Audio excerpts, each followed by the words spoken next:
আসসালামু আলাইকুম বন্ধুরা, আপনারা সবাই জানেন আমাদের দেশে ভয়াবহ বন্যা হচ্ছে। এ বন্যার মধ্যে ঢাকা থেকে এবং বিভিন্ন অঞ্চল থেকে ত্রাণ পাঠানো হচ্ছে। এ অঞ্চলগুলোর মধ্যে ফেনী, কুমিল্লা, মৌলভীবাজার ও চট্টগ্রাম। রাঙামাটি কাপ্তাই বাঁধের ১৬টি জল কপাট খুলে দেওয়া হয়েছে আজ সকাল ৯টা ৪৫-এ। কাপ্তাই বাঁধে পানি বেড়ে যাওয়ার কারণে কর্ণফুলী বিদ্যুৎ কেন্দ্র থেকে জানানো হয়, কাপ্তাই বাঁধের গেট ৬ ইঞ্চি করে খোলা হবে।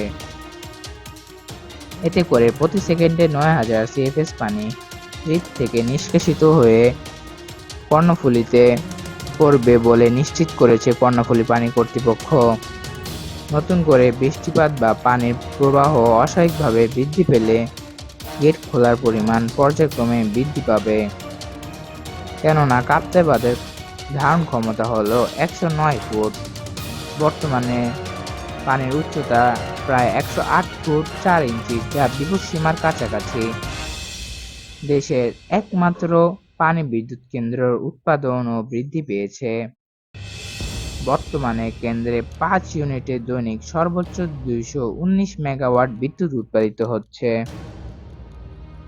আসাম ও ত্রিপুরা থেকে আমাদের দেশে পানি ঢুকেছিল, যা ছোট ফেনী নদী হয়ে নোয়াখালী স্লুইস গেটের মাধ্যমে পানি বঙ্গোপসাগরে গিয়ে পড়ছে। বর্তমানে যেভাবে পানি প্রবাহিত হচ্ছে, আশা করি আগামী কয়েকদিন এভাবে যদি পানি নামতে পারে তাহলে পরিস্থিতি উন্নত হবে।